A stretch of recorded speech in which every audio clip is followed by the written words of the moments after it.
ঈদে রাজধানী ছাড়ছে মানুষ, বাস টার্মিনালগুলোতে বাড়ছে চাপ। যাত্রাবাড়িতে আছেন সহকর্মী সাদাত হাবিবি সেতু, তার কাছ থেকে সেখানকার অবস্থাটা একটু জেনে নেব। সেতু, বাস টার্মিনালের অবস্থা কি দেখছেন? সানবিট সব দিবে সামাল।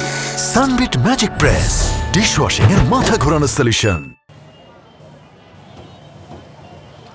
রকিব, আপনাকে ধন্যবাদ। এবং যারা দর্শক আমাদেরকে দেখছেন তারা হয়তো অনেকেই ঈদে বাড়ি ফেরার প্রস্তুতি নিচ্ছেন এবং সকালবেলায় বাস টার্মিনালগুলোতে চাপ একটু আজকে কম থাকবে এমনটাই আমরা আশা করেছিলাম। সেটি হচ্ছে, মানে আমি চাপ কম বলছি এই কারণে, আপনারা মানে যেভাবে সবাই ধারণা করছে যে সকালবেলা অনেক মানুষ বাসে গাদাগাদি করে যাবেন, বিষয়টি একদমই সেরকম না। কিন্তু এত বড় শহর, এই শহরের এত মানুষ তারা যখন এই শহরটা ছেড়ে যান, কর্মময় ব্যস্ত জীবন ছেড়ে, তখন একটা চাপ তো পড়া খুবই স্বাভাবিক এবং প্রতি বছরের মতো সেই চাপটা আমরা দেখতে পাচ্ছি। সকাল তো শেষ, দুপুরের দিকে আসছে, এই সময় বাস জার্নিতে লোকজন কমই যান।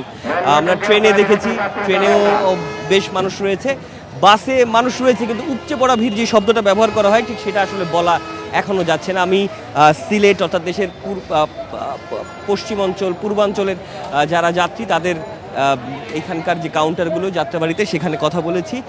যারা টিকিট বিক্রি করছেন অর্থাৎ যারা পরিবহন সংশ্লিষ্ট রয়েছেন তারা বলছেন যে তারা আসলে একই ভাড়া নিচ্ছেন, কিন্তু আমরা যারা প্যাসেঞ্জার হিসেবে এই যে বাড়ি ফিরছেন তারা কেউ কেউ দাবি করছেন 150, 200, 300, কোথাও এসি হিসাব করলে 400 টাকাও বেশি ভাড়া তাদেরকে গুনতে হচ্ছে বেশি। যদিও আপনি যারা এইখানে যারা পরিবহন সংশ্লিষ্ট রয়েছেন তারা বলছেন যে আসলে তারা ভাড়া বেশি নিচ্ছেন না, তারা ভাড়া বেশি নেন না, কিন্তু এটা তারা প্রতিবারই বলেন, প্রতিবারই এক ধরনের এরকম আমরা কথা শুনি। কিন্তু আসলে যারা যাত্রী তারা সবসময় ভাড়া বাড়তি নেওয়ার যে অভিযোগ, সেই অভিযোগটি করেন।